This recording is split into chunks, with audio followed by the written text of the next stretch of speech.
Assalamualaikum warahmatullahi wabarakatuh. Saya Daniar Alfian Putra dengan nomor induk mahasiswa 931 203019.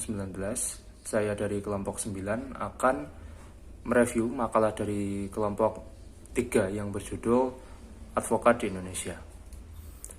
Pengertian dari advokat. Advokat berasal dari bahasa Latin yaitu advocatus yang bermakna orang yang ahli di bidang hukum. Kemudian selain itu advokat juga berasal dari bahasa Inggris yaitu advice yang artinya adalah nasihat. Maka dapat disimpulkan bahwa advokat merupakan orang yang ahli di bidang hukum dan bertugas untuk memberikan nasihat kepada mereka yang berperkara di pengadilan. Selanjutnya ada sejarah dari advokat. Sejarah advokat dimulai dari zaman Romawi kuno yang pada kala itu tugas dari advokat hanya untuk memberikan nasihat dan juga memberikan pendapatnya, namun tidak menyampaikan secara langsung kepada hakim, karena pada zaman itu ada tim tersendiri yang akan menyampaikan pendapat-pendapatnya kepada hakim. Itulah yang menjadi perbedaan mendasar advokat di zaman dahulu dan zaman sekarang. Selain itu juga ada advokat di zaman penjajahan Belanda, juga ada di penjajahan Jepang, yang mana masih mirip-mirip seperti advokat di zaman sekarang, yaitu membela kliennya, tetapi tetap dalam rambu-rambu hukum yang ditetapkan oleh pemerintah. Selanjutnya ada syarat pengangkatan dari advokat. Yang pertama yaitu advokat harus berusia minimal 25 tahun. Karena pada usia tersebut sudah dianggap matang dan dapat memikirkan mana hal yang baik dan buruk. Selanjutnya, advokat harus diangkat terlebih dahulu oleh sebuah organisasi.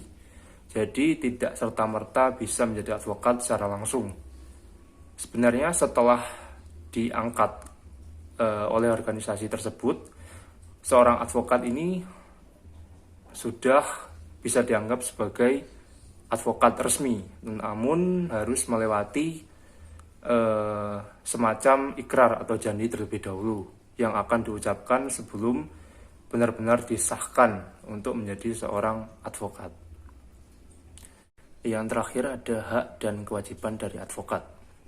Advokat berhak untuk melontarkan atau menyampaikan segala jenis pikiran dan juga sarannya kepada hakim yang berfungsi untuk mempermudah dan juga menyelesaikan suatu perkara di pengadilan.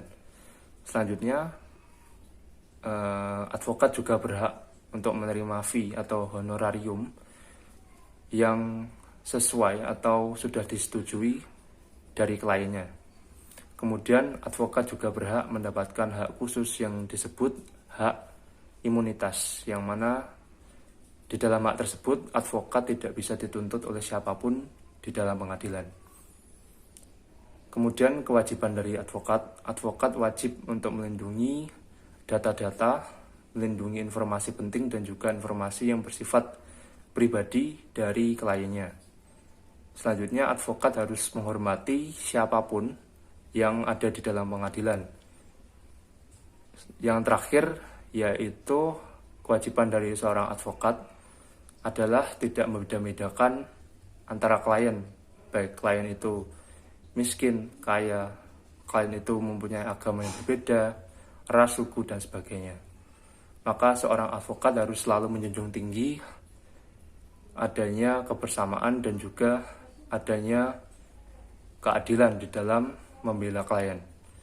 Baik, sekian review makalah dari saya. Apabila ada kurang lebihnya saya mohon maaf. Wassalamualaikum warahmatullahi wabarakatuh.